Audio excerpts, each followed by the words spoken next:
Do you also love staying at home? Not because you have no friends, not because you're lazy, but because somehow home just feels better. If you're like this, then stay till the end of this video. Because today we're talking about the psychology of people who love staying at home. And you might be surprised by how many of these points describe you. Let's start with something funny. Have you ever agreed to go somewhere? A party, a trip, a family function, a hangout with friends, and then suddenly the plan got cancelled, and instead of feeling disappointed, you felt relieved. You tried not to show it.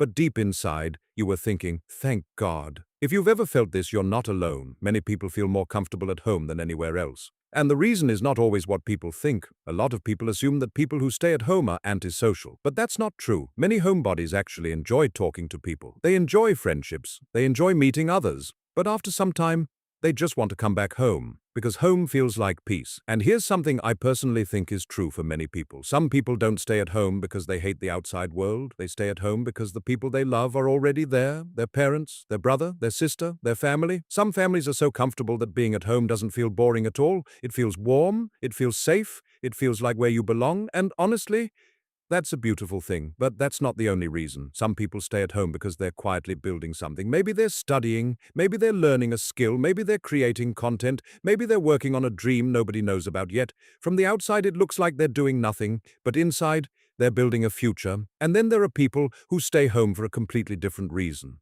Some people don't feel respected outside. Maybe they've been judged, ignored, misunderstood, or treated badly. And after experiencing that enough times, home becomes the one place where they can finally relax, the one place where they don't have to pretend, the one place where they can just be themselves.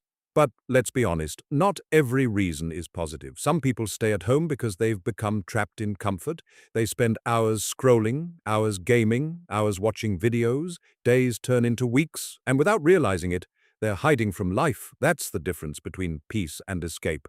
Peace helps you grow. Escape keeps you stuck. And sometimes it's important to ask yourself, am I resting or am I running away? That's a question only you can answer. Here's another interesting thing. Many people who love staying at home aren't lonely. In fact, some of them are happier alone than others are in a crowd because they enjoy their own company. They enjoy their hobbies, their thoughts, their dreams, their little world. And that's why people often misunderstand them. They think, why don't you go out more? But not everyone recharges in the same way. Some people recharge in crowds, others recharge in quiet rooms. Neither is wrong, they're just different. So if you love staying at home, it doesn't automatically mean you're shy. It doesn't automatically mean you're lazy. And it definitely doesn't mean there's something wrong with you. Maybe home is simply the place where you feel most like yourself. Before you leave, I want you to answer one question. Why do you love staying at home? Is it peace, family, comfort, gaming, privacy, or something else? Write your answer in the comments. I read every comment, and if you enjoy these kinds of psychology videos about real-life situations that people rarely talk about, subscribe to the channel. We're building a community for people who think deeply, grow quietly, and want to understand themselves better. And remember, being alone is not always loneliness. Sometimes it's peace.